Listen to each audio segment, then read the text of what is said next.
136 polling station में से 2 polling station का गैर हतमी गैर सरकारी नतीजा आपको बता रहे हैं। लोधरा 228 जहां पर पाकिस्तान मुस्लिम नून जो है वो सबकत लिए हुए है।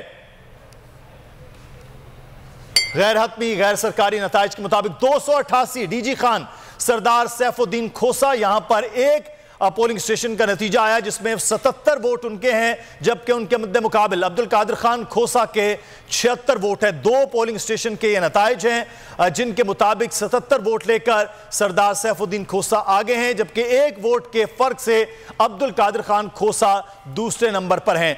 पीपी 288 डीजी खान का ये नतीजा आपको ये बता रहे हैं, जहां पर सरदार सैफुद्दीन खोसा पाकिस्तान तहरीक इंसाफ के उम्मीदवार वो 77 वोट लेकर इस वक्त आगे हैं, जबकि अब्दुल कादिर खान खोसा जिनके 76 वोट हैं। 144 पोलिंग स्टेशन में से 2 पोलिंग स्टेशन का नतीजा सामने आया है, जहां पर खासा टर्नआउट कम रहा है कि 2 पोलिंग स्टेशन में से टोटल मिलाकर तकरीबन 150 वोट है, जिसमें सरदार सैफुद्दीन खोसा 77 वोट लेकर आगे, जबकि दूसरे नंबर पर अब्दुल कादिर खान खोसा हैं जिनके वोट की तादाद है 76। तो ये पोलिंग स्टेशन जो 20 हैं हल्के, उनके पोलिंग स्टेशंस के नताइज जैसे जैसे गैर हतमी गैर सरकारी आ रहे हैं हम आपको इस हवाले से स्क्रीन पर बता रहे हैं।